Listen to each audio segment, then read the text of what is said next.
Hello everybody, this is A.K. Pandey here and welcome to you all AKP online chemistry classes. My dear student, today is the another amazing session of P block elements and today is the lecture number 14 of P block elements. Today I am going to start net oxygen family. देखिए पिछले class में अब तक अपन लोग क्या complete कर चुके थे, नाइट्रोजन फैमिली कंप्लीट कर चुके थे। आपको पता है कि पूरे पी ब्लॉक में कौन कौन सा फैमिली पढ़ना है, boron family, carbon family, nitrogen family, उसके बाद ऑक्सीजन फैमिली, उसके बाद फिर आते हैं फ्लोरीन, उसके बाद फिर आते हैं इनर्ट गैसेस का जैसे आपका हीलियम, नियोन, आर्गन, ये सब हो गया। तो पी ब्लॉक में आपको फर्स्ट क्लास से ही बताते आ रहे हैं कि पी ब्लॉक में 6 ग्रुप पढ़ना है और डिटेल में अच्छे से पढ़ेंगे हम लोग। जितना भी नीट और जेईई का सिलेबस में है वो सारा चीज कंप्लीट करेंगे, एक भी चीज नहीं छोड़ेंगे। तो क्या क्या कंप्लीट हो गया हमारा, बोरोन फैमिली कंप्लीट हो चुका है बहुत ही औसम वे में। उसके बाद कार्बन फैमिली अपन लोग कंप्लीट कर चुके हैं। नाइट्रोजन फैमिली सबसे बड़ा इस पूरे पी ब्लॉक का ग्रुप 15 आपका चल रहा था, नाइट्रोजन फैमिली, ये भी कंप्लीट हो चुका है। और आपको ये भी बताया गया था कि पी ब्लॉक में 6 ग्रुप है, यानी कि आप मान के चलिए कि 6 डिफरेंट चैप्टर पढ़ना है। अगर आप अच्छे से पढ़ोगे तो, उसका स्टडी करोगे तो समय तो लगेगा डेफिनेटली। अब आते हैं, आज नया ग्रुप स्टार्ट होने वाला है जिसका नाम है ऑक्सीजन फैमिली, मींस ग्रुप 16। तो आज हम लोग ग्रुप 16 देखेंगे। ये बहुत बड़ा नहीं है, 3 लेक्चर में आपका फिनिश हो जाएगा। फिर आएंगे फ्लोरीन, मींस हैलोजन फैमिली, और लास्टली इनर्ट गैसेस के बारे में पढ़ेंगे। तो चलिए अपन लोग स्टार्ट करते हैं पी ब्लॉक एलिमेंट्स का lecture number 14। And lecture number 14 में हम लोग क्या पढ़ेंगे, ऑक्सीजन फैमिली। आज ऑक्सीजन फैमिली का लेक्चर 1 है, मींस फर्स्ट लेक्चर है। तो चलिए अपन लोग स्टार्ट करते हैं। तो guys, are you ready? Let's start. देखिए ध्यान से, देखिए ग्रुप 16 को सबसे पहले आप जिस फैमिली के कैटेगरी में रखते हो उसका नाम है ऑक्सीजन फैमिली। क्योंकि देखो ऑक्सीजन से स्टार्ट हो रहा है ना, आप कौन से फैमिली को बिलोंग करते हो, मींस जो ग्रुप 16 है वो ऑक्सीजन से स्टार्ट हो रहा है, इसलिए इसका नेम दिया गया ऑक्सीजन फैमिली। अब थोड़ा सा फ्लैशबैक में जाइए, नाइट्रोजन फैमिली को ग्रुप 15 तो था, नाइट्रोजन फैमिली आपने नाम दिया था इसका। ग्रुप 16 है ऑक्सीजन फैमिली, ऑक्सीजन से स्टार्ट हो रहा है, ऑक्सीजन फैमिली नाम है इसका। बट एक और जो आपका ऑक्सीजन फैमिली था, नाइट्रोजन फैमिली था, जब आप नाइट्रोजन में पढ़ रहे थे तो नाइट्रोजन फैमिली को निकोजीन भी कहा जाता है, निकोजीन। क्लियर है? Nitrogen family is also known as pnictogens. क्यों? क्योंकि वो सफोकेटिंग नेचर का होता है। उसी टाइप से जो आपका पी ब्लॉक है ग्रुप 16, तो जो ऑक्सीजन फैमिली है उसका नाम दिया गया क्या, कैल्कोजीन्स। अब क्यों दिया गया कैल्कोजीन्स? बेसिकली कैल्कोजीन्स जो होता है, देखिए ग्रुप 16 को चैल्कोजीन क्यों कहते हैं, चैल्कोजीन पढ़िए आप, ये आपका चैल्कोजीन है। Oxygen family is called chalcogens. Basically होता क्या है, आप नाइट्रोजन फैमिली को निकोजीन्स कर रहे थे कि सफोकेटिंग गैस, सफोकेशन नेचर होता है, सफोकेटिंग गैस वो बना रहा था। तो यहाँ पे जो ऑक्सीजन फैमिली है उसको चैल्कोजीन्स कहते हैं। बेसिकली चैल्कोजीन्स का मतलब क्या होता है, ओर फॉर्मिंग मीन्स अर्थ क्रस्ट में जो आपका ऑक्सीजन, ये ऑक्साइड का मीन्स अर्थ क्रस्ट से जो ओर फॉर्मिंग होता है ना, मीन्स बोलते हैं चैल्कोजीन्स का मतलब होता है ओर फॉर्मिंग जितने भी होंगे उसको बोलेंगे चैल्कोजीन्स। तो ग्रुप 16 का चाहे ऑक्सीजन हो, सल्फर हो, आपको जब मेटलर्जी पढ़ा रहे थे तो आपको जैसे फ्रोथ फ्लोटेशन मेथड पढ़ा रहे थे तो कौन सा ओर के लिए उसको अप्लाई करते थे, सिर्फ सल्फर के लिए। फिर ऑक्सीजन के ओर के भी जो था वहां पे पढ़ते थे। तो यानी कि यहां से समझ में तो आ रहा है कि ऑक्सीजन फैमिली ओर फॉर्मिंग नेचर का होता है, यानी कि वो चैल्कोजीन्स कहते हैं। तो चैल्कोजीन्स का मतलब ओर फॉर्मिंग। तो मोस्ट ऑफ द ओर जो अर्थ क्रस्ट में आपको मिल रहा है ये आइदर क्या होगा, या तो ऑक्साइड का ओर होगा या तो सल्फाइड का ओर होगा, मींस इसीलिए उसको बोलते हैं चैल्कोजीन्स, यानी कि ग्रुप 16। तो ग्रुप 16 इज ऑल्सो कॉल्ड चैल्कोजीन्स। तो ये आपको ग्रुप 16 को चैल्कोजीन्स कहते हैं। ठीक है सर, ये तो नेम पता हुआ कि क्या हो रहा है। अब एकदम बेसिक से चल रहे हैं, बेसिक से 0 से स्टार्ट करेंगे, सुपर एडवांस लेवल तक जाएंगे जितना आपका आवश्यकता है, नीट और जेई तक का। तो देखिए अब सवाल ये है कि हमको पता हो गया कि इसको चैल्कोजीन्स कहते हैं। चैल्कोजीन्स क्यों कहते हैं? क्योंकि ओर फॉर्मिंग अर्थ क्रस्ट में मोस्ट ऑफ द ऑक्साइड्स या सल्फाइड्स का ओर मिलता है, इसलिए उसको क्या बोलते हैं हम, चैल्कोजीन्स भी बोल देते हैं ग्रुप 16 को। अब सवाल है कि इसमें मेटल कौन है, नॉन मेटल कौन है, मेटोलाइट कौन है। अगर आपको ये पहचानना है तो सबसे बेस्ट तरीका आपको बता चुके हैं।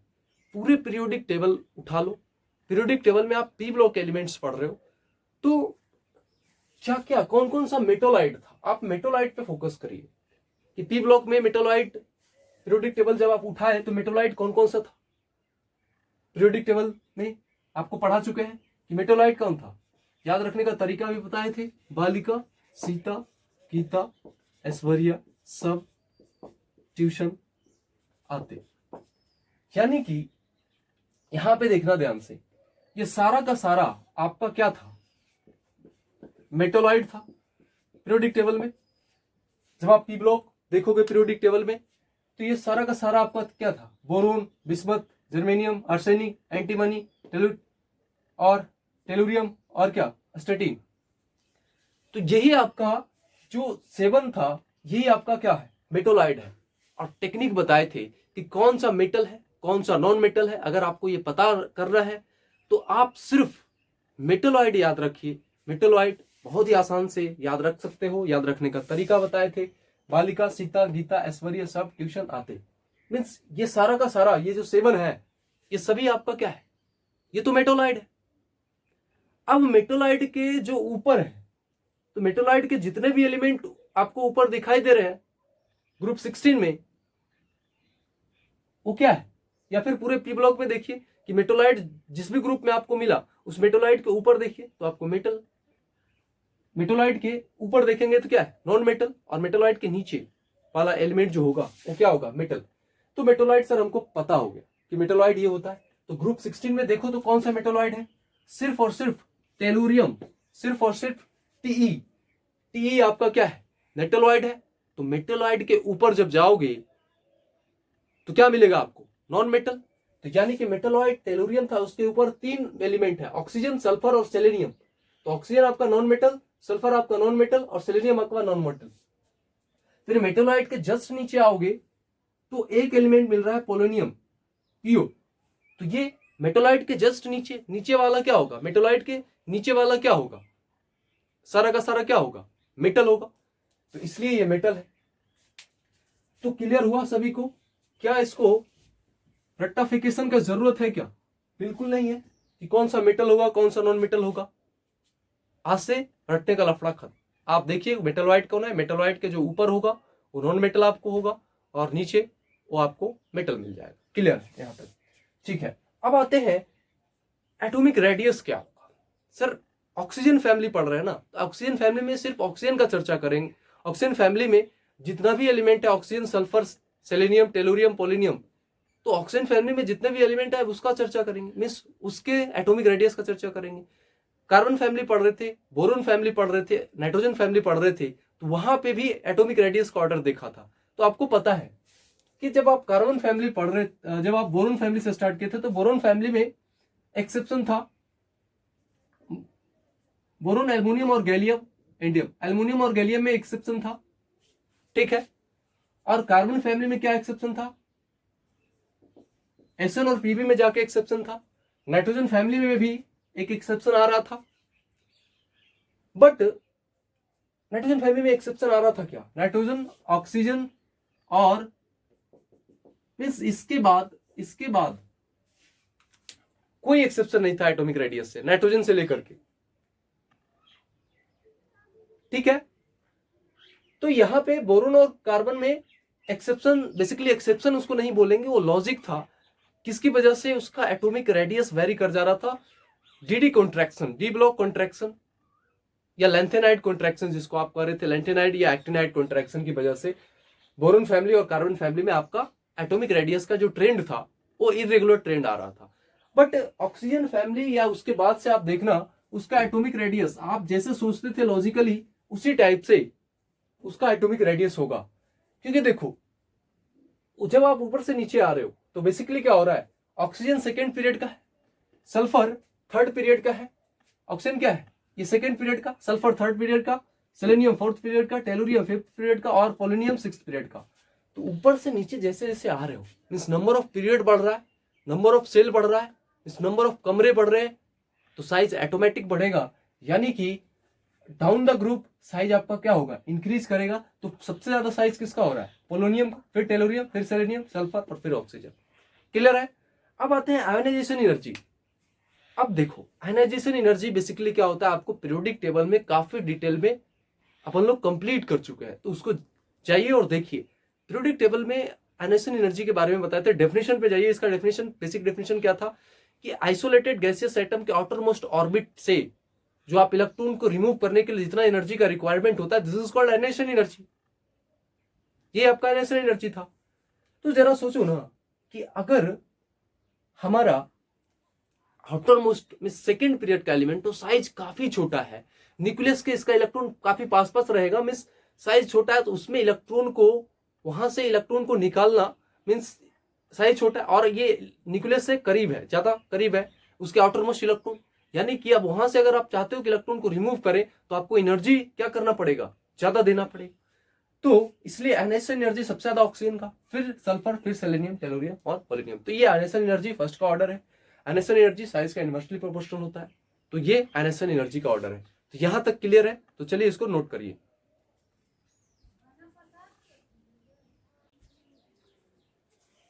तो अब देखते हैं इलेक्ट्रॉन एफिनिटी का ऑर्डर क्या होता है। देखो एफिनिटी का मतलब होता है लव, प्यार।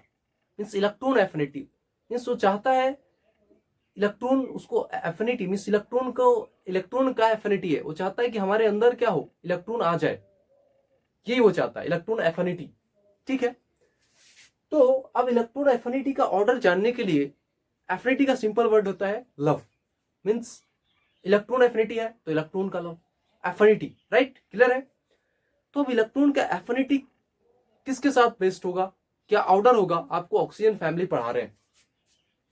तो ऑक्सीजन फैमिली में कौन कौन सा एलिमेंट है, ऑक्सीजन है, सल्फर है, सेलेनियम है, टेलुरियम है और पोलोनियम है। सर याद रखने का तरीका क्या है, ऑक्सीजन फैमिली में कौन कौन सा एलिमेंट है। तो देखो याद रखने का तरीका क्या है, ओ अस्टाइल से, ओ अस्टाइल से टीपो, ओ अस्टाइल से टीपो, ये याद रखने का तरीका है। ऑक्सीजन फैमिली में कौन कौन सा एलिमेंट है, ओ अस्टाइल से टीपो। अब सवाल है कि सर इसका इलेक्ट्रॉन एफिनिटी का ऑर्डर क्या होगा। तो आपको बताया है इलेक्ट्रॉन एफिनिटी में, जब आपको पीरियोडिक टेबल प्रॉपर्टीज पढ़ा रहे थे, डिटेल में पढ़ाया हमने, पूरे एक लेक्चर इलेक्ट्रॉन एफिनिटी पे चला है। बट यहाँ पे हम शॉर्ट में बताएंगे, डेफिनेटली बताएंगे आपको। तो इलेक्ट्रॉन एफिनिटी जो होता है वो थर्ड पीरियड का अधिक होता है सेकेंड पीरियड से। रीजन क्या है सर, ऐसे कैसे मान ले। तो ध्यान से देखिए, इलेक्ट्रॉन एफिनिटी मीन्स चाहता है क्या, इलेक्ट्रॉन हमारे अंदर है, मीन्स इलेक्ट्रॉन का चाहता है। आप किसी के प्रति आपका एफिनिटी है तो आप चाहते हैं ना कि वो हमारे साथ रहे, मीन्स लव। तो इलेक्ट्रॉन का एफिनिटी है तो चाहता है कि इलेक्ट्रॉन हमारे साथ रहे। इसका मतलब अब देखो ऑक्सीजन में, देखो सेकेंड पीरियड का कम क्यों होता है थर्ड पीरियड से, या फोर्थ फिफ्थ सिक्स सभी से सबसे कम क्यों हो जाता है इलेक्ट्रॉन एफिनिटी। ध्यान देना, इस ऑक्सीजन में ऑलरेडी क्या है, इस सेकेंड पीरियड का एलिमेंट है, और इसके वैले इसके अगर देखोगे तो ऑक्सीजन के पास कितना इलेक्ट्रॉन है, 8 इलेक्ट्रॉन है। और इस 8 इलेक्ट्रॉन तो है, लेकिन वो सेकेंड पीरियड का है, और सेकेंड पीरियड का साइज क्या है थर्ड पीरियड के कंपैरिजन में। थर्ड पीरियड में वैकेंट डी ऑर्बिटल भी है, तो थर्ड पीरियड का साइज तो इसके कंपेयर में क्या हो जा रहा है, इसके कंपेयर में तो बड़ा हो जा रहा है। क्लियर है कि नहीं है। तो थर्ड पीरियड का साइज सेकेंड पीरियड के कंपेयर में बड़ा हो जा रहा है, तो अब साइज बड़ा हो जाएगा। तो बताओ, अब ये 8 इलेक्ट्रॉन इतने छोटे से कम कमरे में है, तो बाहर से इलेक्ट्रॉन वो चाहेगा, फिर भी उसका एफिनिटी बेस्ड होगा क्या, उसका एफिनिटी अच्छा होगा क्या, नहीं होगा, क्योंकि इतने छोटे से कमरे में 8 इलेक्ट्रॉन है। मींस इसका साइज क्या है, सेकेंड पीरियड वाले का साइज काफी छोटा है। इसकी वजह से जो इलेक्ट्रॉन एफिनिटी होगा ऑक्सीजन का, वो सबसे कम हो जाएगा। रीजन ये है। अब देखो सल्फर पे आओ, सल्फर थर्ड पीरियड का है तो इसका साइज ये हो, फोर्थ पीरियड का है तो साइज थर्ड से थोड़ा सा बड़ा हो गया, फिफ्थ पीरियड का है, टेलुरियम फिफ्थ पीरियड का है तो साइज फोर्थ पीरियड के कंपेयर में कुछ इससे ज्यादा हो गया। एंड पोलेनियम जब आओगे तो ये सिक्स पीरियड का है, इसका साइज और भी बड़ा हो गया, मीन्स काफी साइज इसका क्या हो गया, in the comparison of oxygen, काफी बड़ा साइज हो गया। अब देखो साइज बड़ा है मीन्स उसमें नंबर ऑफ कमरे ज्यादा हैं, तो क्या करेगा, बाहर से कोई गेस्ट आ रहा है रह जाएगा आसानी से। मीन्स इलेक्ट्रॉन, अब एफिनिटी किसके टुवर्ड्स ज्यादा होगा, तो बताओ, इसके पास काफी कमरे हैं। अब इलेक्ट्रॉन आएगा तो चाहेगा क्या, ये तो इसमें पसंद करेगा जाना। आसान क्या होगा, इलेक्ट्रॉन का एफिनिटी किसके टुवर्ड्स बेहतर होगा, इस वाले के टुवर्ड्स, बताइए, या इस वाले के टुवर्ड्स, या इस वाले के टुवर्ड्स, या इस वाले के टुवर्ड्स, ध्यान से बताओ। देखो फिर से आओ, हम क्या कर रहे हैं, इलेक्ट्रॉन एफिनिटी फिर से समझिए, अगर समझ में नहीं आया फिर से एक बार देखिए। इलेक्ट्रॉन एफिनिटी का मतलब है, एफिनिटी का मतलब लव, इस इलेक्ट्रॉन का लव। अब हम आपको बताएं कि थर्ड पीरियड का इलेक्ट्रॉन एफिनिटी सबसे हाईएस्ट होगा, मींस सेकेंड पीरियड से हाईएस्ट होगा थर्ड पीरियड का इलेक्ट्रॉन एफिनिटी। क्यों होगा, इसका रीजन क्या है, मींस बाहर से इलेक्ट्रॉन अब आना तो चाहेगा लेकिन इसके पास साइज काफी छोटा है, तो इसका एफिनिटी ऑटोमेटिक क्या हो जाएगा, सबसे कम हो जाएगा। जब वो सल्फर में आएगा तो थर्ड पीरियड है, ठीक है, थर्ड पीरियड में है तो थर्ड पीरियड का इलेक्ट्रॉन एफिनिटी सबसे ज्यादा, उसके बाद फोर्थ पीरियड का, उसके बाद फिफ्थ पीरियड का, इसके बाद सिक्स्थ पीरियड का। क्लियर है, ये आपका इलेक्ट्रॉन एफिनिटी का ऑर्डर है। तो इलेक्ट्रॉन एफिनिटी का ऑर्डर आपका क्या हो जाएगा, सल्फर का, फिर सेलेनियम, फिर टेलोरियम, फिर पोलोनियम, फिर ऑक्सीजन। ये इंपॉर्टेंट है, तो आप दिमाग में रखेंगे। इंपॉर्टेंट ये भी है स्टेटमेंट कि थर्ड पीरियड का एलिमेंट का मोर इलेक्ट्रोनिगेटिविटी मोर इलेक्ट्रॉन एफिनिटी होता है। नेक्स्ट आएंगे इलेक्ट्रोनिगेटिविटी। इलेक्ट्रोनिगेटिविटी का ऑर्डर आप ऑर्गेनिक केमिस्ट्री पढ़ोगे, वहां भी यूज आता है, फिजिकल और इनऑर्गेनिक में भी कहीं कहीं यूज आते रहता है। तो आपके सिलेबस में कितना इलेक्ट्रोनिगेटिविटी का वैल्यू आप दिमाग में रखना है, उसका तरीका बताएंगे, और बस दिमाग में आप इतना ही रखिए। बाकी जितना भी आपके सिलेबस में कुछ भी आएगा इलेक्ट्रोनिगेटिविटी से रिलेटेड, वो सारा चीज बन जाएगा आपसे। तो इलेक्ट्रोनिगेटिविटी का ऑर्डर एक तो सिंपल ऑर्डर, अगर सिर्फ ऑर्डर आपसे पूछ रहा है, वैल्यू नहीं पूछ रहा है, सिर्फ ऑर्डर पूछ रहा है, तो ऑर्डर के लिए क्या होता है कि आप as we move down the group, ऊपर से जब नीचे आओगे तो आपका साइज बढ़ेगा। जब साइज बढ़ेगा तो इलेक्ट्रोनिगेटिविटी जो होता है साइज का इनवर्सली प्रोपोर्शनल होता है, और जेड इफेक्टिव का डायरेक्टली प्रोपोर्शनल होता है। ये फैक्टर्स कौन कौन से फैक्टर इफेक्ट कर सकता है, तो अगर जेड इफेक्टिव ज्यादा है, इलेक्ट्रोनिगेटिविटी का वैल्यू ज्यादा होगा। जेड इफेक्टिव क्या होता है डिटेल में हम समझा चुके हैं आपको, periodic table and it's property, तो जाइए उसको रिवाइज करिए, पढ़िए चैनल पे जाकर। तो इलेक्ट्रोनिगेटिविटी जेड इफेक्टिव के डायरेक्टली प्रोपोर्शनल, तो जितना ज्यादा जेड इफेक्टिव होगा उतना ज्यादा इलेक्ट्रोनिगेटिविटी होगा। और साइज की अगर बात करें तो साइज जितना कम होगा इलेक्ट्रोनिगेटिविटी उतना ज्यादा होगा, और परसेंट एस कैरेक्टर के डायरेक्टली प्रोपोर्शनल होगा। क्लियर है। यहां पे ऑर्डर की बात करें तो जैसे जैसे आप लेफ्ट टू राइट जाओगे, तो लेफ्ट से राइट में जब जाओगे तो इलेक्ट्रोनिगेटिविटी का वैल्यू आपका इंक्रीज करता है, और अप टू डाउन मींस ऊपर से जब नीचे आओगे ग्रुप में तो इलेक्ट्रोनिगेटिविटी घटता है। ये जनरल ट्रेंड है और कोई एक्सेप्शन नहीं है इसमें, पीरियोडिक टेबल में आप दिमाग में रखें। तो ये क्या है, सिंपल। तो साइज किसका छोटा है, ऑक्सीजन। तो सबसे ज्यादा इसमें क्या, ऑक्सीजन फैमिली में सबसे ज्यादा इलेक्ट्रोनिगेटिविटी ऑक्सीजन, फिर सल्फर, सेलेनियम, टेलोरियम और पोलोनियम, कोई एक्सेप्शन नहीं है। अब कुछ वैल्यू है जिसको जरूरत पड़ जाता है कभी कभार, आपके सिलेबस में आपके लेवल तक जितना है उतना से ज्यादा कुछ भी नहीं आएगा, ना तो ऑर्गेनिक में ना तो इनऑर्गेनिक में। तो इतना आप याद रखेंगे, इसका वैल्यू बहुत ही सिंपल है, याद रखने का तरीका आपको बता रहे। देखिएगा, देखो फ्लोरीन, आपको पता है कि लेफ्ट से राइट जाओगे इलेक्ट्रोनिगेटिविटी बढ़ेगा, और पूरे पीरियोडिक टेबल में अगर बात करें तो सबसे ज्यादा इलेक्ट्रोनिगेटिव पूरे पीरियोडिक टेबल में जितना भी एलिमेंट है सबसे ज्यादा इलेक्ट्रोनिगेटिव आपका फ्लोरीन है। उसका वैल्यू होता है 4.0 मींस 4। अब उस ग्रुप में आओ फ्लोरीन वाले में, तो जैसे इसके नीचे जाओगे एक घटा दो, कितना हो गया, क्लोरीन का 3, फिर 0.2 घटाओगे, ब्रोमीन का 2.8, और फिर आयोडीन का 2.5, इस टाइप से। अब फ्लोरीन को आप रेफरेंस लो, अब फ्लोरीन से बैक आओ, मींस बैक आओ, फ्लोरीन के बैक आओगे तो ऑक्सीजन मिलेगा, 0.5 घटा दो तो 3.5 हो गया ऑक्सीजन का, 0.5 फिर घटा दो नाइट्रोजन का हो गया कितना, 3.0 इलेक्ट्रोनिगेटिविटी का ऑर्डर। और आप याद सीधा सीधा किसका रखोगे, एचपी मींस हिमाचल प्रदेश। ये कहने का मतलब एचपी क्या है, ये हिमाचल प्रदेश नहीं बल्कि ये हाइड्रोजन है, और यहाँ पे फॉस्फोरस। तो हाइड्रोजन और फॉस्फोरस जब भी मिल रहा है आपको तो उसका इलेक्ट्रोनिगेटिविटी का वैल्यू 2.1। ये देखिए हाइड्रोजन एचपी 2.1, तो हाइड्रोजन का 2.1, और फास्फोरस का 2.1, ये दोनों का इक्वल है, तो Hp 2.1। और आप आईएससी क्लास पे पढ़ रहे हैं, इंटरमीडिएट है ना, आईएससी बोलते हैं, तो आईएससी वाले का 2.5 इलेक्ट्रोनिगेटिविटी होता है। तो आईएससी मीन्स क्या हो गया आपका, आयोडीन का 2.5 होता है सर, सल्फर का 2.5 होता है, और फिर कार्बन का भी 2.5 होता है। क्लियर है? तो ये इलेक्ट्रोनिगेटिविटी का ऑर्डर आपके दिमाग में होना चाहिए, और इतना से ज्यादा कुछ भी याद रखने का जरूरत नहीं है, वैल्यू और वो भी तरीका बता दिए, ये भी याद हो गया होगा सभी को क्लास में। तो ये था हमारा इलेक्ट्रॉन एफिनिटी और इलेक्ट्रोनिगेटिविटी। तो क्लियर है? तो चलिए इसको फटाफट से नोट करिए।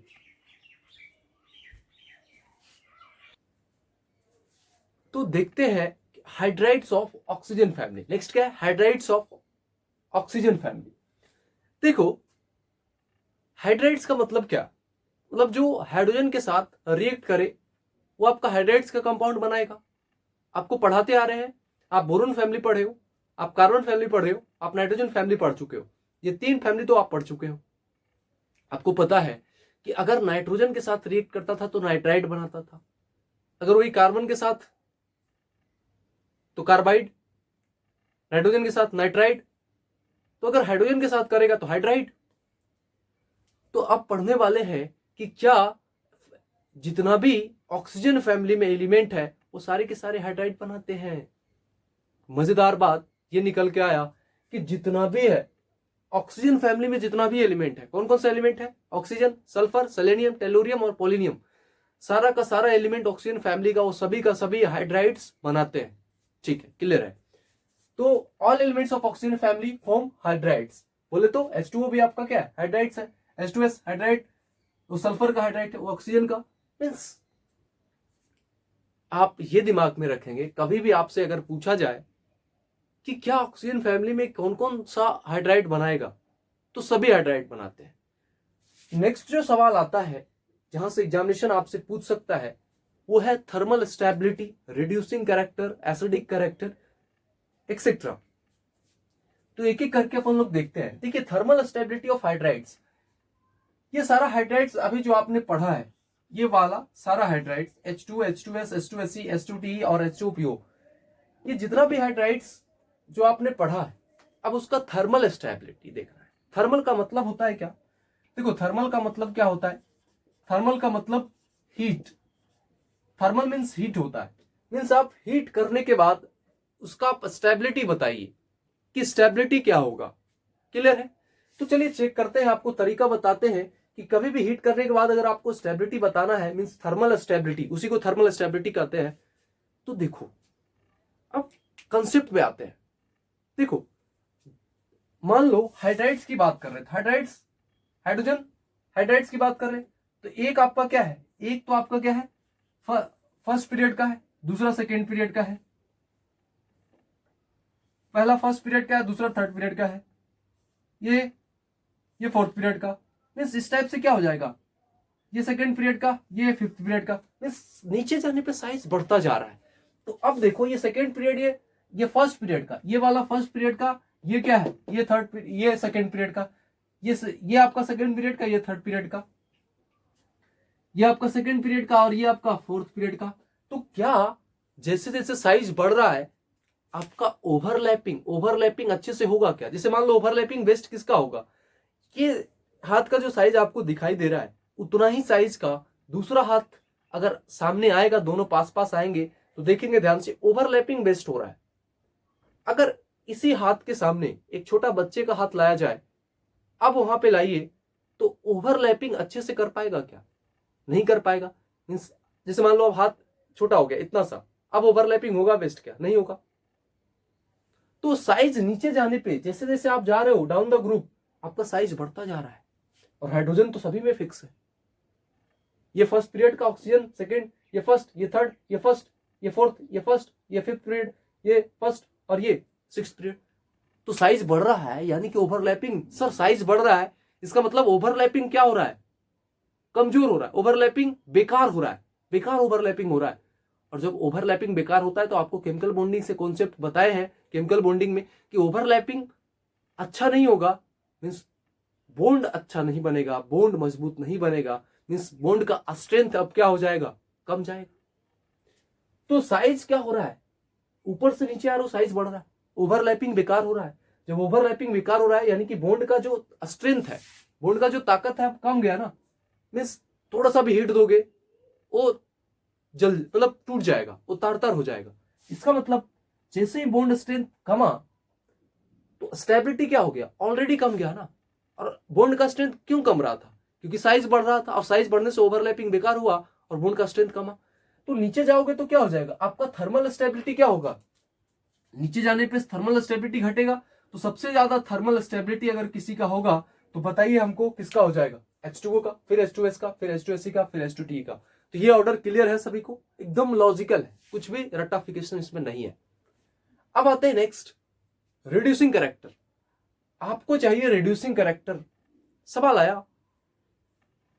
ये क्वेश्चन थर्मल स्टेबिलिटी का तो आता ही है मोस्ट ऑफ द, कभी कभार ये भी क्वेश्चन आपसे पूछ सकता है कि बताइए इसका रिड्यूसिंग कैरेक्टर क्या है। तो रिड्यूसिंग कैरेक्टर के लिए सर कैसे सोचेंगे क्वेश्चन को, अगर आपके एग्जामिनेशन में आता है तो देखो, रिड्यूसिंग कैरेक्टर के लिए जब भी आ रहा है, हाइड्राइड पढ़ रहे हैं ना, अभी हाइड्राइड का चर्चा कर रहे हैं, तो जितने भी हाइड्राइड्स है उसमें उसका रिड्यूसिंग कैरेक्टर क्या होगा हाइड्राइड्स का, तो आपको पता है ऑक्सीजन का सारा जितना भी एलिमेंट हो सारा का सारा हाइड्राइड्स बनाता है, यानी कि सारे हाइड्राइड्स को आप देखते हैं कि उसका रिड्यूसिंग कैरेक्टर किसका ज्यादा है। तो रिड्यूसिंग कैरेक्टर उसका ज्यादा होगा जो आसानी से H+ रिलीज कर दे। सर रिड्यूसिंग कैरेक्टर उसका ज्यादा होगा जो आसानी से H+ रिलीज कर दे। तो जरा सोचिए ना, आसानी से H+ रिलीज कौन करेगा, जिसका बॉन्ड का स्ट्रेंथ, मान लो इसके और इसके दो हाथों के बीच का जो बॉन्ड है, अगर ये कमजोर हो जाएगा तो आसानी से टूट जाएगा। जब ये आसानी से टूट गया तब जल्दी से, तेजी से, इजिली, आसानी से क्या हो जाएगा, H+ आपका रिलीज हो जाएगा। बोलो होगा कि नहीं होगा, यानी कि ये बॉन्ड आपका इजिली टूटा। तो बॉन्ड कैसे इजिली टूट रहा था, जब ओवरलैपिंग बेकार हो रहा था, यानी कि साइज जब बड़ा हो रहा था तो बॉन्ड का स्ट्रेंथ क्या हो गया, बॉन्ड का स्ट्रेंथ तो वीक हो गया ना। तो बॉन्ड का जब स्ट्रेंथ वीक हुआ तब H+ इजिली रिलीज कर देगा। तो बताइए जरा ऑर्डर किसका ज्यादा होगा, रिड्यूसिंग कैरेक्टर का। तो रिड्यूसिंग कैरेक्टर का ऑर्डर सबसे ज्यादा H2PO का नहीं होगा क्या, उसके बाद H2T, फिर H2S, H2SE, सबसे कम H2O का। अब आते हैं नेक्स्ट, ये भी सवाल आपसे पूछ सकता है कि सर एसिडिक कैरेक्टर आप बताइए। वेरी सिंपल, एसिडिक कैरेक्टर आपको बताएं कि एसिडिक कैरेक्टर आपको चेक करना है तो आप देखिए कि पानी में जो जितना इजिली H+ रिलीज कर देगा वाटर में, वो उतना बेहतर एसिडिक कैरेक्टर होगा। यानी कि सर बात तो सेम ही है, रिड्यूसिंग कैरेक्टर और एसिडिक कैरेक्टर में जो कॉन्सेप्ट लगा हाइड्राइड्स के लिए, वही कॉन्सेप्ट एसिडिक कैरेक्टर में लगा दो। क्या करा है, एसिड कौन होगा, जो पानी में आपका H+ आसानी से रिलीज कर देगा। तो अभी हमने देखा ना कि H+ आसानी से रिलीज कौन कर रहा था, जिसका बॉन्ड का स्ट्रेंथ कम था। और बॉन्ड का स्ट्रेंथ आप कैसे डिसाइड कर रहे थे कि देखो, जो साइज है, साइज बढ़ेगा, साइज बढ़ेगा तो ओवरलैपिंग बेकार हो रहा है। जब ओवरलैपिंग अगर बेकार हुआ तो बॉन्ड का स्ट्रेंथ, बॉन्ड अच्छा नहीं बनेगा, इस बॉन्ड का स्ट्रेंथ कमजोर हो जाएगा। तो कमजोर हो जाएगा तो इजिली वहां से H+ रिलीज हो जाएगा। पानी में भी आप उसको पानी में कर दोगे तो पानी में भी H+ क्या हो जाएगा, आसानी से रिलीज हो जाएगा। तो बोलेंगे वो उतना अच्छा एसिडिक है, वो उतना बेस्ट, मतलब एसिडिक कैरेक्टर उसका उतना अच्छा है।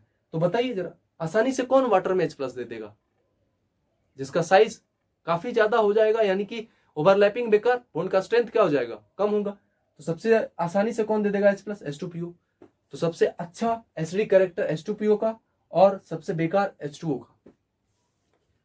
और लुईस एसिड भी होता है, तो उसमें देखा जाता है कि लुईस एसिड का मतलब क्या है, इलेक्ट्रॉन पेयर को एक्सेप्ट करना। तो वो तो अलग बात है, यहाँ पे आर्हेनियस की बात कर रहे हैं।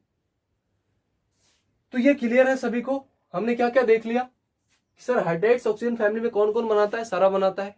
थर्मल स्टेबिलिटी, अगर आप हीट करके उसका स्टेबिलिटी चेक करना चाहते हो तब उसका स्टेबिलिटी क्या होगा, ये भी पढ़ लिए। रिड्यूसिंग कैरेक्टर क्या होगा, ये भी देख लिए। और एसिडिक कैरेक्टर क्या होगा हाइड्राइड्स का, ये भी देख लिया हमने। तो चलिए उसको फटाफट से नोट करिए। तो गाइस अभी हमने देखा क्या कि सर हाइड्राइड्स ऑक्सीजन फैमिली में कौन कौन बनाता था, सारा का सारा एलिमेंट ना ऑक्सीजन फैमिली का वो हाइड्राइड्स बनाता था। अब आते हैं कि सर ऑक्सीजन फैमिली में हाइलाइट्स कौन कौन बनाएगा। तो ध्यान रहे, सारा नाइट्रोजन ऑक्सीजन फैमिली में जितने भी एलिमेंट है वो सारे के सारे हाइलाइट्स नहीं बनाते। सर कतई जहर है, सर कतई जहर, क्या खतरनाक पढ़ा रहे हो। हाइड्राइड्स में सारे ऑक्सीजन फैमिली का बनाता था, बट हाइलाइट्स में सिर्फ और सिर्फ oxygen and sulphur he form करेगा, और वो भी डाइहाइलाइट्स फॉर्म करते हैं। क्यों नहीं करते? क्योंकि देखो ध्यान से, जब आप ऊपर से नीचे आते हो क्या होता है, साइज तो बढ़ रहा है ना, स्टेबिलिटी क्या हो रहा है, ओवरलैपिंग में कर, स्टेबिलिटी क्या हो जाएगा, मींस बोन का स्ट्रेंथ कमजोर, तो नीचे वाला तो टूट जाएगा, और टूट के क्या हो जाएगा, वो कंपाउंड अदर चीज में फॉर्म हो जाएगा। तो यहां पर अगर ध्यान से देखो, ओनली ऑक्सीजन, ध्यान रहे कि हाइलाइट्स ऑफ ऑक्सीजन फैमिली में सिर्फ और सिर्फ ऑक्सीजन और सल्फर का ही आपको डाइहाइलाइट्स बनाता है। सर ऐसा क्यों नहीं एग्जिस्ट करता, OF या SF doesn't exist, does not exist, ये भी एग्जिस्ट नहीं करता। क्यों नहीं करता, ध्यान से देखना, हम OF की बात कर रहे हैं ना, तो OF में ऑक्सीजन कितना बॉन्ड बनाएगा, स्टेबल होने के लिए ऑक्सीजन 2 बॉन्ड बनाएगा, बट यहां पे तो 1 बॉन्ड है, इसलिए यह स्टेबल नहीं होगा। यहां पे ऑक्सीजन 1 बॉन्ड बना रहा है, फ्लोरीन 1 बॉन्ड बना के स्टेबल हो जाएगा, पर ऑक्सीजन स्टेबल होने के लिए मैक्सिमम 2 बॉन्ड बनाएगा। स्टेबल होने के लिए मैक्सिमम की अगर बात नहीं करें, मिनिमम 2 बॉन्ड, मैक्सिमम में तो अगर बात करें तो खैर छोड़िए, यहां पे मिनिमम में ऑक्सीजन कहां, देखो ध्यान से देखना, सर समझ में फिर से बताइए, आपको फिर से बताइए क्या बताना चाह रहे हैं, कंफ्यूज नहीं करिए। हम क्या बोल रहे हैं कि हाइलोजन ऑक्सीजन फैमिली में हाइलाइट्स सिर्फ और सिर्फ, डाइहाइलाइट्स किसका बनेगा, ऑक्सीजन और सल्फर का, बाकी का नहीं बनेगा। क्यों नहीं बनेगा, आगे आपको बता रहे हैं। बेसिकली क्या होता है, हम बोल रहे हैं OF एग्जिस्ट नहीं करता। क्यों नहीं करता, O2 F2 ही क्यों करता है, SF एग्जिस्ट नहीं करता, बट S2F2 तो करता है। क्यों करता है सर, देखिए ध्यान से, यहां पे ऑक्सीजन और फ्लोरीन के बीच में सिंगल बॉन्ड है, फ्लोरीन 1 बॉन्ड बना के तो स्टेबल हो गया, बट ये ऑक्सीजन स्टेबल होने के लिए कितना बॉन्ड बनाता है, ऑक्सीजन स्टेबल होने के लिए 2 बॉन्ड बनाएगा, बट यहां पे 1 होगा, इसलिए OF एग्जिस्ट नहीं करता।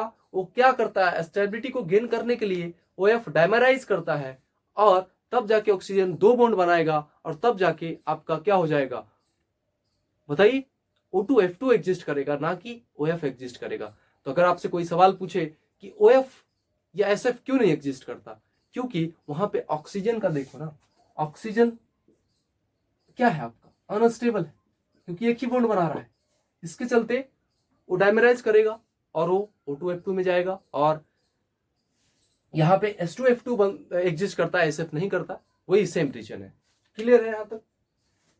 तो ये तो था आपका, तो सर समझ में आया कि सिर्फ ऑक्सीजन और सल्फर फॉर्म कर रहे डायलाइट्स, O2F2 H2F2 HCl2 H2Br2। अब एक क्वेश्चन करते हैं, क्वेश्चन हमारा ये है कि Y HCl2 doesn't exist, HCl2 क्यों एग्जिस्ट नहीं करता।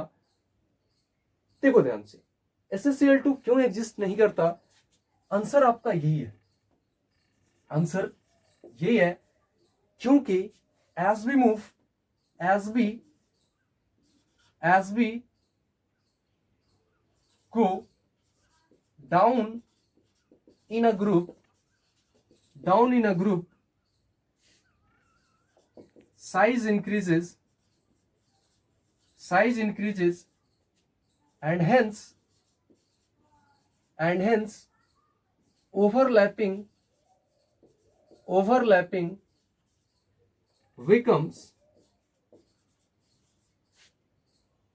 poor. Therefore bond strength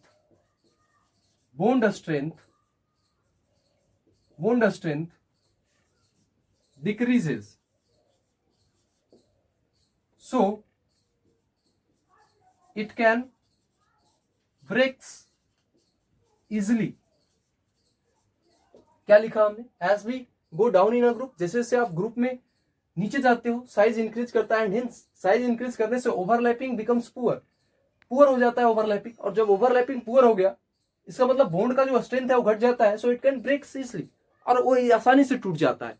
तो हमारा सवाल ये है कि sir Y SaCl2 doesn't exist, SaCl2 क्यों एग्जिस्ट नहीं करता। देखो SaCl2 बना थोड़ा बहुत तो बना, बट वो उसमें नहीं रहेगा, SaCl2 में नहीं रहेगा, वो कुछ ही मोमेंट में विद इन टाइम मिस तुरंत किसमें कन्वर्ट हो गया, तुरंत किसमें टूट जाएगा, वो SaCl4 और सेलेनियम में टूट जाएगा।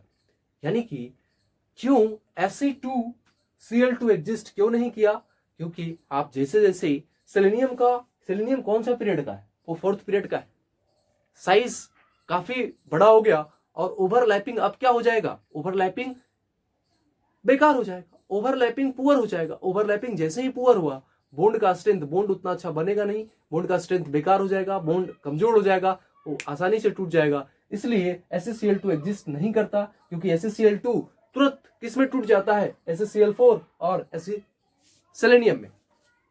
अब एक क्वेश्चन करते हैं, सुपर क्वेश्चन, ध्यान से देखेंगे। कह रहा है which of the following undergoes disproportionation reaction कहने का मतलब आपको बोलते हैं डिस्प्रोपोर्शनेशन रिडॉक्स रिएक्शन। जब आपको हम रिडॉक्स रिएक्शन चैप्टर पढ़ा रहे थे तो वहां पे डिस्प्रोपोर्शनेशन शब्द आया था।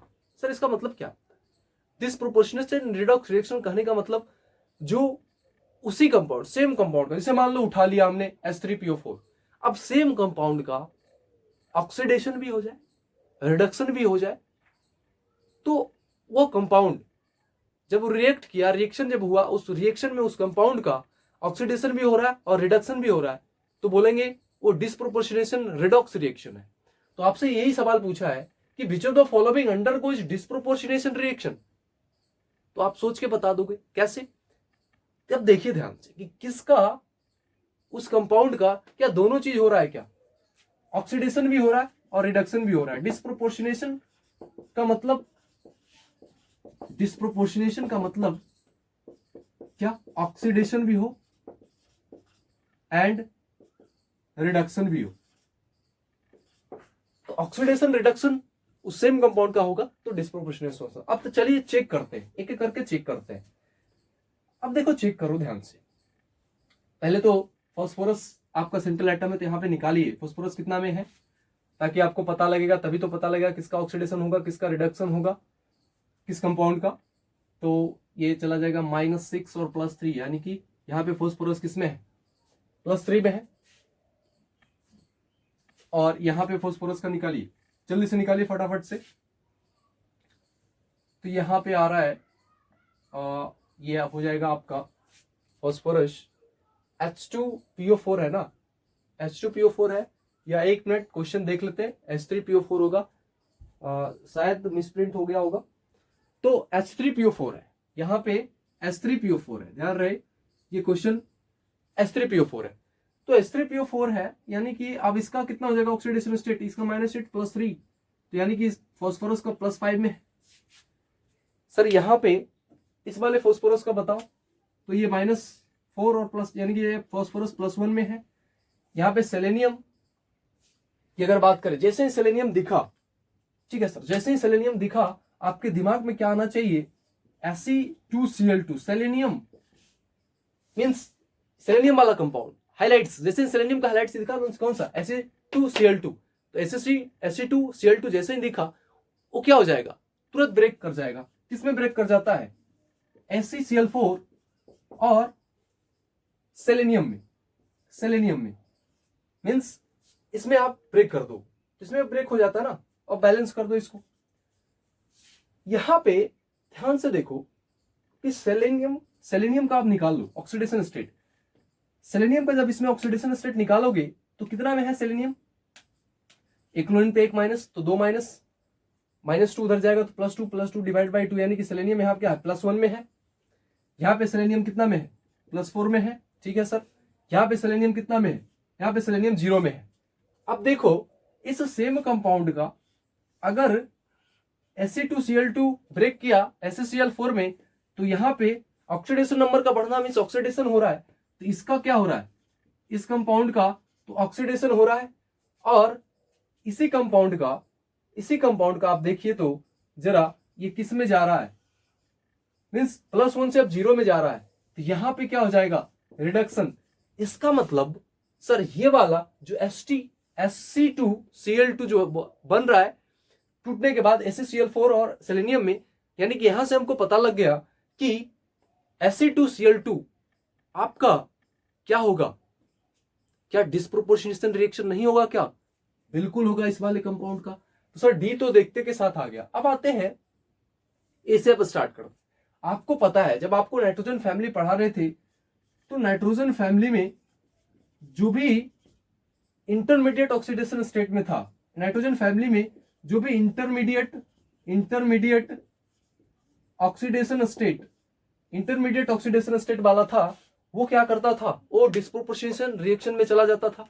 तो यानी कि देखो इंटरमीडिएट ऑक्सीडेशन स्टेट कहने का मतलब नाइट्रोजन फैमिली में क्या होगा, -3 से +5 तक जाएगा। यहां पे ध्यान देना, intermediate oxidation state nitrogen family का अगर रहेगा तो डिस्प्रोपोर्शनेशन रिएक्शन में जाता था, तो +5 तक जाएगा। तो +5 तो आपका इंटरमीडिएट नहीं हुआ ना, +3 जरूर इंटरमीडिएट हुआ। तो ए तो डेफिनेटली बनाएगा। बी बनाएगा क्या, नहीं बनाएगा। सी H3PO2 +1 में है, इंटरमीडिएट ऑक्सीडेशन स्टेट में ये भी होगा। तो आपका जो फाइनली आंसर जो निकल के आया, क्या आ गया, ए, सी और डी। तो अगर आपसे जेईई एडवांस में अगर सवाल पूछेगा तो एडवांस लाइक प्रॉब्लम में आपको मल्टीपल करेक्ट भी आता है, means more than one correct answer, एक से अधिक करेक्ट होगा। तो इसमें ए भी, सी भी और डी भी। तो वो क्वेश्चन वही सॉल्व कर सकता था स्टूडेंट जिसको कंसेप्ट क्लियर है, उसको सारा चीज आता हो, डीपली जो समझाओ क्या होता है इसका मतलब। तो एडवांस में प्रॉब्लम पूछ सकता है इस टाइप का। क्लियर है यहां तक? तो चलिए फटाफट से नोट करिए इसको। तो गाइज अब आते हैं अपन लोग डाइऑक्सीजन पे। डाइऑक्सीजन मीन्स बोले तो क्या, O2। एक बार ऐसे ही कोई पूछ दिया कि डाइऑक्सीजन क्या होता है। अब बच्चों को दिमाग में O2 तो पता है सर, डाइऑक्सीजन तो O2 क्या है, O2 ही तो डाइऑक्सीजन है। तो बेसिकली अब आते हैं कि डाइऑक्सीजन के बारे में पढ़ते हैं। देखो डाइऑक्सीजन का मोस्ट ऑफ द रिएक्शन अपन लोग कंप्लीट कर चुके हैं। नाइट्रोजन फैमिली जब आपको पढ़ा रहे थे तो वहां भी मीन्स डाइऑक्सीजन का रिएक्शन मीन्स O2 का रिएक्शन आया था।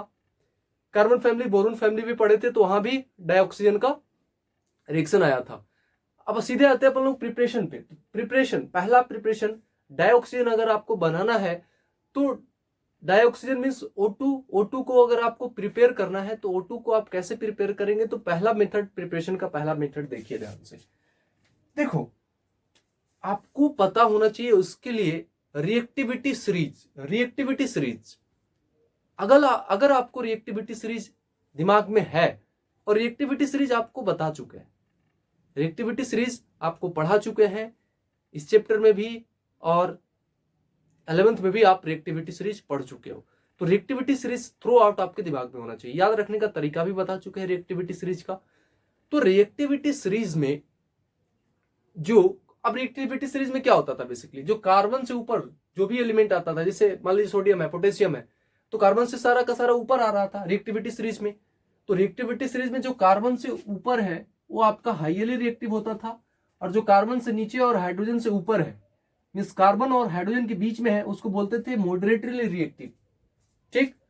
और रिएक्टिविटी सीरीज में जो हाइड्रोजन से नीचे रहता था वो सारा का सारा क्या था, लिस्ट रिएक्टिव। हाइड्रोजन से नीचे जैसे मान लो Ag था, हाइड्रोजन से नीचे कौन आ रहा था रिएक्टिविटी सीरीज में, Ag आ रहा था, तो Ag आपका क्या है, लिस्ट रिएक्टिव। क्लियर है? तो ये रिएक्टिविटी सीरीज आपके दिमाग में होना चाहिए। अब सवाल है कि अगर हमको रिएक्टिविटी सीरीज आता है तो O2 का प्रिपरेशन सर हो गया पहला मेथड से। कैसे, देखना ध्यान से। जब हाईली रिएक्टिव मेटल नाइट्रेट वो जब टूटेगा तो टूट के आपको जो प्रोडक्ट देगा वो क्या देगा, क्या बनेगा, मेटल का नाइट्राइट और प्लस O2, मेटल का नाइट्राइट प्लस O2। जब moderately reactive metal nitrate decompose करेगा तो वो मेटल का ऑक्साइड देगा प्लस, देखो एक चीज कॉमन दिखाई दे रहा है, चाहे वो हाईली रिएक्टिव हो, चाहे वो मॉडरेटली रिएक्टिव हो, चाहे वो लिस्ट रिएक्टिव हो, सारे में सारा का सारा सब में O2 दे रहा है, इसमें भी O2, इसमें भी O2 और इसमें भी O2। मीन्स चाहे वो मॉडरेट, चाहे वो हाईली रिएक्टिव हो, चाहे वो मॉडरेटली रिएक्टिव हो, चाहे वो लिस्ट रिएक्टिव हो, O2 तो आ रहा है, डाइऑक्सीजन सभी में आ रहा है। बट और भी तो प्रोडक्ट बनेगा, एग्जामिनेशन में आपसे दे देगा प्रोडक्ट इसका क्या होगा, पूछ देगा, तो क्या करोगे आप? तो ध्यान देखना, ये 3 पॉइंट आपके दिमाग में अगर है तो you can ask this topic. Means sir कतई जहर है सर ये, मीन्स शानदार। जब मॉडरेटली रिएक्टिव मेटल डिकम्पोज करेगा तो किस में टूट जाएगा? मेटल के ऑक्साइड में और NO2 प्लस O2 में। जब लिस्ट, अब पता तो लग जाएगा ना कि कौन सा मॉडरेटली रिएक्टिव है। कैसे पता करोगे? रिएक्टिविटी सीरीज पे जाओ, रिएक्टिविटी सीरीज को आप ध्यान से देखिए। उस रिएक्टिविटी सीरीज में जो कार्बन और हाइड्रोजन के बीच में जो एलिमेंट आ रहा है उस रिएक्टिविटी सीरीज में, वो मॉडरेटली रिएक्टिव होता है। तो moderately reactive metal nitrate decompose कर जाता है किसमें? उस मेटल का ऑक्साइड, और प्लस साथ में NO2 प्लस O2 देता है। अगर लो रिएक्टिव मेटल है, अगर low reactive metal nitrate decompose कर रहा है, मींस टूट रहा है, डिकम्पोज, हीट दो, डिकम्पोज कैसे करेगा यार? डिकम्पोज कैसे करेगा? मान लो आप हीट दे रहे हो, जब आपने हीट देना शुरू किया तो टूट जाएगा, बिखर जाएगा। तो जब वो टूटा तो प्रोडक्ट क्या निकलेगा वो भी तो आपको लिखना है ना। तो प्रोडक्ट लिखने के लिए आपको रिएक्टिविटी सीरीज दिमाग में आना चाहिए कि जो हाईली रिएक्टिव होगा, हाईली रिएक्टिव मेटल का नाइट्रेट अगर डिकम्पोज कर रहा है तो वो टूट के क्या प्रोडक्ट आपको देगा बताइए? उस मेटल का नाइट्राइट और साथ में O2 तो सभी में। अगर वो मॉडरेटली रिएक्टिव है तो मॉडरेटली रिएक्टिव अगर वो है तो मेटल का ऑक्साइड बनेगा और प्लस साथ में NO2 प्लस O2। अगर लिस्ट रिएक्टिव है तो क्या बन जाएगा? मेटल, उसका मेटल साथ में नाइट्रेट प्लस O2, ये देगा आपका प्रोडक्ट। अब रिएक्टिविटी सीरीज में क्या होता है कि कार्बन से ऊपर वाला हाईली रिएक्टिव, कार्बन और हाइड्रोजन के बीच में मॉडरेटिव और हाइड्रोजन के नीचे वाला लिस्ट रिएक्टिव। जैसे एज फॉर एग्जांपल देखिए, आप एग्जांपल के तौर पे देखना, जैसे हमारा NaNO3 है, जब आप इसको हीट किए तो वो डिकम्पोज कर गया, टूट गया। किसमें टूट गया? NaNO2 plus O2। कैसे टूट गया याद कैसे रहेगा? अभी तो फिलहाल देख के सभी को पता लग जाएगा कैसे ये टूटा इसमें, बट एग्जामिनेशन में हमारे सामने ये नहीं रहने वाला। तो आपको ये कॉन्सेप्ट दिमाग में आना चाहिए जो सर आपको बता रहे हैं कि सर ये कॉन्सेप्ट आपको बताए थे कि अगर हाईली रिएक्टिव मेटल नाइट्रेट है तो किसमें डिकम्पोज करता था? Metal nitrite plus O2। Highly कौन है रिएक्टिव, मॉडरेट कौन है रिएक्टिव, लिस्ट कौन है रिएक्टिव, और रिएक्टिविटी सीरीज आपको पढ़ा चुके हैं, जाइए रिवाइज करिए, पता लग जाएगा आपको। तो NaNO3 को जब आप हीट किए तो Na सोडियम क्या हाईली रिएक्टिव है ना। अब हाईली रिएक्टिव है तो दिमाग में तुरंत क्लिक करना चाहिए, अच्छा ये किसमें टूट जाएगा बताओ हमको, किसमें टूटेगा? या डेफिनेटली मेटल का नाइट्राइट प्लस O2 में टूट जाएगा। KNO2 ये भी हाईली रिएक्टिव है, किसमें टूट जाएगा? मेटल का नाइट्रेट, हाईली रिएक्टिव है तो मेटल का नाइट्राइट प्लस O2 इसमें भी टूट जाएगा। अब Cu कॉपर और हाइड्रोजन के बीच में है तो मॉडरेटली रिएक्टिव, कॉपर जो रिएक्टिविटी सीरीज में आता है वो कार्बन और हाइड्रोजन के बीच में होता है, कार्बन और हाइड्रोजन के बीच में होता है, यानी कि मॉडरेटली रिएक्टिव होता है। तो बताइए मॉडरेटली रिएक्टिव में क्या होता है? मेटल का ऑक्साइड, तो क्या है? कॉपर है मेटल, तो कॉपर है मेटल, तो कॉपर का ऑक्साइड क्या हो जाएगा? Cu plus NO2 plus O2 बना दो। अब AgNO3 आपको पता है कि रिएक्टिविटी सीरीज जैसे ही आप खोलोगे पढ़ोगे तो हाइड्रोजन के नीचे आएगा, मिस लिस्ट रिएक्टिव, और Ag लिस्ट रिएक्टिव है। लिस्ट रिएक्टिव में सर क्या बनाता है? मेटल बनाता है। किसका? जो है उस कंपाउंड में मेटल कौन है? Ag है। Ag का मेटल सिर्फ Ag दे दो, प्लस साथ में क्या बनाता है? नाइट्रेट, NO2 प्लस क्या? O2। तो ध्यान रही ये आपका प्रोडक्ट बना NO2। अरे क्लियर है कि नहीं है? क्लियर है कि नहीं है? ठीक, तो चलिए इसको फटाफट से नोट करिए। तो गाइस डाइऑक्सीजन हम लोग पढ़ रहे थे, आपको बताए थे कि डाइऑक्सीजन 2 मेथड से हम लोग प्रिपेयर करेंगे। तो प्रिपरेशन का पहला मेथड क्या था जो हमने देखा? नाइट्राइट से। तो नाइट्राइट में ध्यान देना कि जब नाइट्राइट से तो वहां पे रिएक्टिविटी सीरीज अगर आपको दिमाग में है तो जो हाईली रिएक्टिव था तब क्या प्रोडक्ट बन रहा था, मॉडरेटली था तब क्या प्रोडक्ट बन रहा था। लेकिन वहां पे जब नाइट्राइट से बना रहे थे तो नाइट्रोजन था, तो वहां पे एक NO2 का प्रोडक्ट बन रहा था। बट दूसरा जो मेथड है वो सिंपली हम क्या करेंगे? By heating. Second, by heating से करेंगे तो जब हाईली रिएक्टिव रहेगा तो यहां पे कोई प्रोडक्ट आपको नहीं मिलने वाला, मॉडरेटली में मिलेगा। देखो मॉडरेटली में क्या मिलेगा? मेटल का ऑक्साइड प्लस सिंपली O2। सवाल है कि मॉडरेटली में वहां भी मेटल का ऑक्साइड रहता था और O2 वहां भी रहता था। देखो सिमिलरली कनेक्ट करके पढ़ो, जो अभी आपने प्रिपरेशन 1 पढ़ा डाइऑक्सीजन का और डाइऑक्सीजन का प्रिपरेशन 2 पढ़ रहे हो, तो वहां पे क्योंकि नाइट्रोजन के साथ कर रहे थे तो वहां पे NO2 को प्रोडक्ट में आ रहा था आपका एक्स्ट्रा। यहाँ पे वो नहीं, सिंपली हीट कर रहे हैं, यहाँ पे नाइट्राइट के साथ रिएक्ट, आप नाइट्रोजन नहीं आएगा, यहाँ पे नाइट्रोजन के साथ रिएक्ट नहीं कर रहे हो, तो यहाँ पे क्या होगा, मेटल का ऑक्साइड से O2 होगा। वहां भी बनता था, यहाँ भी बनेगा। अब अगर लो रिएक्टिव है तो वहां भी मेटल बनता था प्लस O2 बनता था। अब सवाल है यहाँ नाइट्रोजन नाइट्राइट नहीं है, नाइट्राइट के साथ नहीं कर रहे, सिंपली हीट कर रहे हैं, तो प्रोडक्ट क्या निकल के आएगा, मेटल प्लस O2 आएगा। क्लियर है यहां तक? अब आते हैं अपन लोग, O2 हम लोग कंप्लीट कर चुके सर, डाई ऑक्सीजन कंप्लीट हो गया हमारा।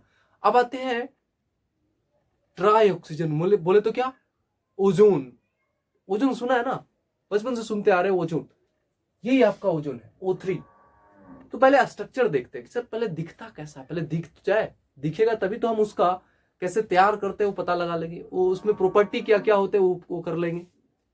तो चलिए ओजोन का स्ट्रक्चर अगर आपको बनाना है तो क्या करिए, आपको पता है स्ट्रक्चर बनाने के लिए आपको केमिकल बॉन्डिंग में लुईस राइटर स्ट्रक्चर बनाते हैं, अगर आप उससे बनाना चाहोगे तो ऑक्सीजन 2 बॉन्ड बना के स्टेबल हो जाएगा।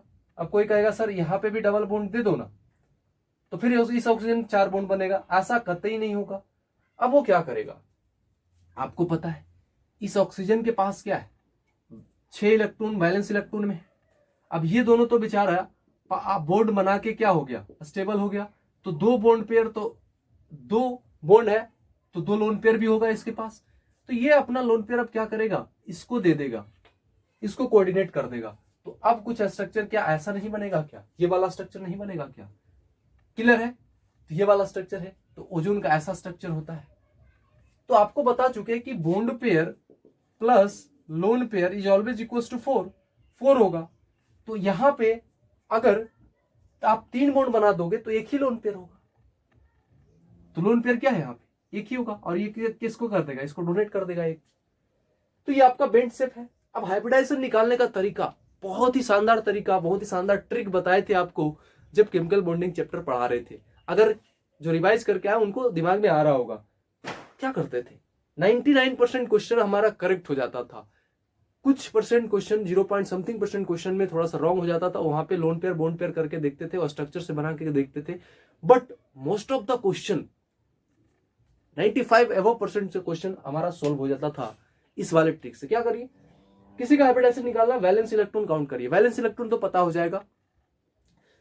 तो ऑक्सीजन के एक ऑक्सीजन में वैलेंस इलेक्ट्रॉन 6 होता है, कितना ऑक्सीजन है, 3 है, O3, तभी तो O3 बनेगा जब 3 ऑक्सीजन होगा। तो 6 + 6 + 6 18 हो गया। अब उसको डिवाइड करो, तो जब आप उसको डिवाइड करोगे तो 2 और 1 आ रहा है ना, तो 3 यहाँ पे जब 3 मिला ओवरऑल तो sp2 हो गया। 3 का मतलब sp3, 3 का मतलब sp2, अगर 4 होता तो बोल देते sp3। क्लियर है? तो यहाँ पे 3 आ रहा है यानी कि sp2 हो गया। तो हाइब्रिडाइजेशन सर पता लग गया, बहुत ही शानदार ट्रिक। तो हाइब्रिडाइजेशन sp2 हो गया और शेप इसका क्या हो गया, बेंट शेप का हो गया। अब देखो क्या होगा कि क्या सर ये रेजोनेंस में जा सकता है, दिमाग में सवाल उठ रहा होगा, क्यों नहीं जाएगा? आपको पता है O3, यही तो O3 है ना, ये डबल बॉन्ड बना लिया, इसके पास 2 बॉन्ड बनाया तो 2 लोन पेयर, 2 बॉन्ड बनाया तो 2 लोन पेयर। अब इसके पास क्या है बेचारा, के पास 6 वैलेंस इलेक्ट्रॉन है, 6 वैलेंस इलेक्ट्रॉन है इसके पास अभी भी। अगर हम ऐसे यहाँ पे डबल कर देंगे तो गलत हो जाएगा, क्योंकि यहाँ पे बीच वाले ऑक्सीजन 4 बॉन्ड बनाएगा, ऐसा हो नहीं सकता। तो क्या करेगा, अपना एक लोन पेयर इसको क्या कर देगा, कोऑर्डिनेट कर देगा। तो कोऑर्डिनेट कर दिया तो उसको जब आप कोवैलेंट में बदलोगे ना, तो कोवैलेंट में बदलोगे तो क्या कुछ आपको ऐसा नहीं दिखाई देगा क्या, एक प्लस में और एक ऑक्सीजन माइनस में, ये वाला।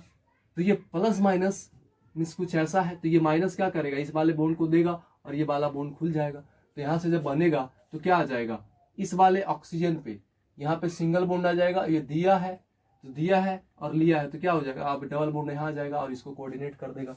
यानी कि ये वाला दोनों, ये दो आपका क्या हो जाएगा, ये दो आपका रेजोनेटिंग स्ट्रक्चर है। यानी कि हकीकत में जब उसका रेजोनेंस हाइब्रिड यानी कि जो देखा गया, तो क्या देखा गया, ये जो O3 था इसके बीच में पार्शियल डबल बॉन्ड आ गया, इसके बीच में पार्शियल डबल बॉन्ड आ गया ड्यू टू रेजोनेंस की वजह से। और ये रेजोनेंस में जाएगा, क्यों नहीं जाएगा, जा सकता है ना इसकी वजह से। तो वही कर रहा है, O3 undergoes resonance and therefore दोनों का O बॉन्ड क्या है, सेम है, इन ओजोन में सेम है। क्लियर है? यहां तक क्लियर है सभी को? कमेंट सेक्शन में फटाफट से लिखेंगे कैसा लगा ये लेक्चर, जरूर बताएंगे सारे लोग। अब देखिए सर, ओजोन का प्रिपरेशन बहुत ही आसान है। सबसे आसान प्रिपरेशन अगर किसी का है तो ओजोन का मिल रहा है आपको। क्या करिए, जो डाइऑक्सीजन बना ना, ऑक्सीजन बना ना, अब उस ऑक्सीजन को क्या करिए, simply electric, silent electric charge pass कर दीजिए उसमें। यह समझ, अरे O2 को लो, O2 के साथ में साइलेंट इलेक्ट्रिक चार्ज पास कर दो, वहां से आपका O3 बन जाएगा। तो जब when silent electric charge is passed into O2, जब भी O2 में साइलेंट इलेक्ट्रिक चार्ज आप पास करते हो तो वहां से आपका क्या मिलता है, O3 फॉर्म होता है। तो O3 में जब साइलेंट इलेक्ट्रिक चार्ज पास करोगे तो वहां से क्या मिल जाएगा आपको, O3। क्लियर है यहां तक? फटाफट से बताइए हमको कमेंट सेक्शन में, ठीक है? तो इसको नोट करिए, आगे बताते हैं। देखो गाइस, अभी हमने क्या डिस्कस किया, ओजोन के बारे में, ओजोन का प्रिपरेशन देखा। अब देखिए, अगर आपसे ओजोन का प्रॉपर्टीज पूछेगा तो ओजोन का प्रॉपर्टी क्या है, ध्यान से देखिए। सबसे पहले जो आपका ओजोन O3 है उसको O2 और नेसेंट ऑक्सीजन में वो ब्रेक हो जाएगा। तो जो नेसेंट ऑक्सीजन है, तो आपको जब नाइट्रोजन फैमिली अपन लोग पढ़ रहे थे तो वहां पे क्या देखे, जब HNO3 का जब रिएक्शन पढ़ा रहे थे उसके पहले क्या देखे कि जो नेसेंट ऑक्सीजन मिल रहा था, तो जहां भी नेसेंट ऑक्सीजन था वो क्या कर रहा था, वो ऑक्सीडाइज कर दे रहा था। मींस वहां पे जहां भी नेसेंट ऑक्सीजन के साथ जब वो रिएक्ट करता था तो वो वहां पे क्या हो रहा था, बेसिकली उतना ही उसके हाईएस्ट ऑक्सीडेशन स्टेट का, मींस जो भी होगा कंपाउंड उसमें से हाईएस्ट ऑक्सीडेशन स्टेट का कंपाउंड आपका बनेगा। यानी कि अब ये जो नेसेंट ऑक्सीजन था, वो नेसेंट ऑक्सीजन क्या करेगा, जो नेसेंट ऑक्सीजन फॉर्म हुआ O3 से, तो वहां पे ओजोन एक्ट्स करने लगा किसकी तरह, ऑक्सीडाइजिंग एजेंट की तरह। तो अगर उसकी नेचर की बात करें तो ध्यान से देखना, एक VVI रिएक्शन है, PbS प्लस O3 PbSO4 में गया। डेफिनेटली बेसिकली हुआ क्या, यहां पे जो Pb है वो Pb+2 और Pb+4 दोनों में एग्जिस्ट करेगा, बट स्टेबल Pb+4 नहीं एग्जिस्ट करता है। रीजन ये है कि Pb+4 इनर्ट पेयर इफेक्ट की वजह से, बेसिकली ये कौन सा फैमिली में आ रहा था, कार्बन फैमिली में आ रहा था।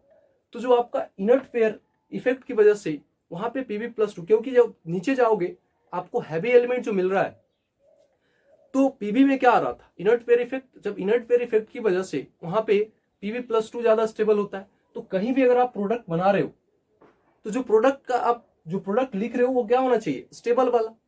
तो Pb+4 में जाएगा, लेकिन यहाँ पे देखो वहां पे ऑक्सीडेशन होगा, तो होना क्या चाहिए था, जो Pb+2 था वो Pb+4 में जाता, बट बेसिकली ये Pb+2 से Pb+2 में ही रह गया, क्योंकि स्टेबल ऑक्सीडेशन स्टेट लेड का क्या होगा, Pb+4 due to inert pair effect. अब यहां से कभी भी आपको O3 दिखे, आप उसको O2 और नेसेंट ऑक्सीजन में ब्रेक कर दीजिए। अब ये O2 जो है उसको सेम टू सेम आप यहां पे लिखेंगे। अब ये नेसेंट ऑक्सीजन, जैसे नेसेंट ऑक्सीजन आपको मिला, ये नेसेंट ऑक्सीजन का काम क्या है, बेसिकली ये जो नेसेंट ऑक्सीजन है ये दूसरे को क्या कर देगा, अब जो उस कंपाउंड में है जिसके साथ वो रिएक्ट कर रहा है, मींस ओजोन है, ओजोन दिखा, उसको क्या कर दिया हमने, O2 और नेसेंट ऑक्सीजन में ब्रेक किया। अब नेसेंट ऑक्सीजन हमको दिख रहा है यहां पे, आप उसका प्रोडक्ट कैसा प्रोडक्ट बनेगा, हाईएस्ट ऑक्सीडेशन स्टेट में जो जैसे यहां पे देखिए, यहां पे सल्फर -2 में है, और सल्फर का हाईएस्ट ऑक्सीडेशन स्टेट कहां तक जाएगा, मैक्सिमम कितना बॉन्ड बना सकता है, 6। वैलेंस इलेक्ट्रॉन में देखो, ऑक्सीजन और सल्फर मींस ये भी क्या है, ग्रुप 16। वैलेंस इलेक्ट्रॉन में कितना इलेक्ट्रॉन है, 6। मैक्सिमम सल्फर +6 बनाएगा। तो देखिए यहां पे जो PbS था और प्लस O3 ये किस में गया, PbSO4 में। यानी कि यहाँ पे सल्फर पहले तो PbS में -2 में था, अब +6 में चला गया। यानी कि जहां भी अगर आपको नेसेंट ऑक्सीजन दिख रहा है वहां पे आप क्या करेंगे, उस कंपाउंड का हाईएस्ट ऑक्सीडेशन स्टेट वाला आप प्रोडक्ट बनाएंगे। क्लियर है? I3+ स्टार्च ब्लू कलर का सॉल्यूशन देगा, स्टार्च प्लस आयोडाइड कॉम्प्लेक्स। अब नॉन मेटल के साथ देखिए ओजोन का रिएक्शन, आपको कोई भी रिएक्शन आपको मिलेगा, रट्टा मारने का जरूरत नहीं है, ध्यान से देखना बेसिकली हो क्या रहा है। जैसे आपको O3 के साथ आप रिएक्शन करा रहे हो नॉन मेटल का, जैसे आपका I2 या P4 या एसिड, यहां पे देखिए बेसिकली हो क्या रहा है। O3 ब्रेक कर दीजिए आप O2 और नेसेंट ऑक्सीजन में। ये जो नेसेंट ऑक्सीजन है, बेसिकली नेसेंट ऑक्सीजन है क्या? तो ये जो नेसेंट ऑक्सीजन बना, पहले तो आप ये वाला O2 को सेम टू सेम लिख दीजिए यहाँ पे इस प्रोडक्ट में। अब ये नेसेंट ऑक्सीजन बचा हुआ है, तो ये नेसेंट ऑक्सीजन क्या करेगा, अब उस वाले कंपाउंड के साथ, इसके साथ जब रिएक्ट करेगा I2 के साथ, तो I2 का सबसे हाईएस्ट ऑक्सीडेशन स्टेट वाला कंपाउंड बनाएगा, फॉर्म करेगा प्रोडक्ट में। तो I2 का सबसे हाईएस्ट ऑक्सीडेशन स्टेट वाला कंपाउंड कौन सा आएगा? HiO3। क्लियर है? क्योंकि यहां पे आयोडीन कितना में एग्जिस्ट करेगा, देखिए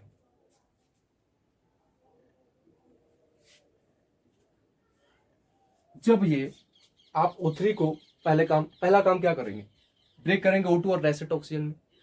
फिर से अगर हम P4 को ले, P4 के साथ सिमिलर वे में आप करिए। P4 में क्या होगा, बेसिकली जैसे हमारे पास O3 आया, उसको क्या किया हमने, ब्रेक कर दिया O2 और नेसेंट ऑक्सीजन में। ठीक है, नेसेंट ऑक्सीजन में चला गया। अब ये जो सिंपली O2 बना, उसको आप प्रोडक्ट में लिखिए। अब नेसेंट ऑक्सीजन का काम क्या है, ये नेसेंट ऑक्सीजन क्या करेगा, अब ये नेसेंट ऑक्सीजन जो प्रोडक्ट में कैसा कंपाउंड बनेगा, उसके हाईएस्ट ऑक्सीडेशन स्टेट वाला आप कंपाउंड बना। तो फास्फोरस का हाईएस्ट ऑक्सीडेशन स्टेट कितना में होगा, +5। तो क्या ये फीलिंग आ रहा है H3PO4 में, यहां पे फास्फोरस +5 में। तो बेसिकली जब O3 + P4 रिएक्ट किया तो क्या बन गया आपका, H3PO4 + O2 बन गया। क्लियर है? इस टाइप से अगर आप सोचते हो तो कोई भी रिएक्शन आप लिख दोगे। सीधा सीधा बच्चा क्या करता है, देख के रट्टा मारने लगता है, वहीं पे दिक्कत हो जाता है उसको। बहुत रिएक्शन है, आप सिंपली सीधा सीधा देख के रटोगे, कभी आपके दिमाग में नहीं होने वाला। और नीट और जेई का क्वेश्चन नहीं बनेगा आपसे, वो कंसेप्चुअली उसमें डेप्थ में जाएगा। कैसे आप क्या कर रहे हो, क्या प्रोडक्ट बीच में क्या बन रहा है, बीच में तो नेसेंट ऑक्सीजन भी आ रहा है ना, नेसेंट ऑक्सीजन तो उड़ जा रहा है। इसी की वजह से ओजोन में क्या आ रहा था, ओजोन ऑक्सीडाइजिंग एजेंट की तरह काम कर रहा था, due to formation of nascent oxygen. अब एक लास्ट में जो टॉपिक बचा है आज का, वो है डिप्लेशन ऑफ ओजोन लेयर। बहुत ही सिंपल है। देखिए बेसिकली होता क्या है, जो जितने भी सुपरसोनिक जेट्स हैं, है ना, जेट प्लेन आप देखो, जो सुपरसोनिक जेट प्लेन है, वो बेसिकली क्या करता है, अब वो जब ऊपर जाता है उड़ के, तो उसमें जो ईंधन होते हैं, जो ईंधन अब रिलीज करता है क्या, एनो गैस। अब जो एनो गैस रिलीज किया, तो बेसिकली ऊपर में क्या है आपका, ओजोन का लेयर है। तो अब वो जो एनो था, अब ओजोन लेयर के साथ बेसिकली अब क्या करेगा, जब रिएक्ट करेगा, तो जैसे ही वो रिएक्ट किया, तो आपको पता है ना ओजोन किस में टूटेगा, O2 और प्लस, यहां पे देखो ध्यान से, O2 प्लस नेसेंट ऑक्सीजन। तो एक तो समझ में आ रहा है सर कि ये O2 प्रोडक्ट आपका तो बना, और साथ में जो नेसेंट ऑक्सीजन है, अब नेसेंट ऑक्सीजन क्या करेगा, तो यहां पे जो सुपरसोनिक जेट प्लेन्स था, वो रिलीज क्या कर रहा था, एनो गैस। अब ये एनो गैस ऊपर में ओजोन लेयर था, अब उसके साथ जब ये रिएक्ट किया, तो बेसिकली साथ में उस एनो का हाईएस्ट, इस नाइट्रोजन वाले का सबसे हाईएस्ट ऑक्सीडेशन स्टेट का कंपाउंड बनेगा, और नाइट्रोजन मैक्सिमम कितना बॉन्ड बनाएगा, +4। बता चुके हैं आपको नाइट्रोजन फैमिली जब चल रहा था। तो अब एनो किस में कन्वर्ट हो गया, NO2 में, राइट। तो आज के लिए अपन लोग इतना ही रखेंगे, बाकी नेक्स्ट क्लास में देखेंगे। कल अपन लोग सल्फर और उसके एलोट्रोप्स के बारे में पढ़ेंगे। तो आज के लिए दैट्स ऑल फॉर टुडे, और अधिक से अधिक स्टूडेंट को शेयर करिए, ताकि इसका बेनिफिट, अमेजिंग लेक्चर चल रहा है पी ब्लॉक एलिमेंट्स का। और नीट और जेई का पेपर जो है, आप IIT एडवांस का पेपर उलट के देखिए, चाहे नीट का पेपर उलट के देखिए, पी ब्लॉक एलिमेंट्स का 3 to 4 क्वेश्चन पर ईयर आपको मिल जाएगा। इस साल भी आया था और डेफिनेटली आगे भी आएगा, तो काफी इंपॉर्टेंट है। ये लेक्चर नंबर 14 था, पूरी डिटेल में आपको पढ़ा रहे, बेसिक से लेकर के एडवांस लेवल तक का। तो आप लेक्चर 1 से स्टार्ट करिए, और जितना भी लेक्चर जाएगा, और जब ये खत्म हो जाएगा पी ब्लॉक एलिमेंट्स, तो लास्ट में हम लोग IIT और नीट का भी क्वेश्चन करेंगे। तो that's all for today, bye bye बच्चों।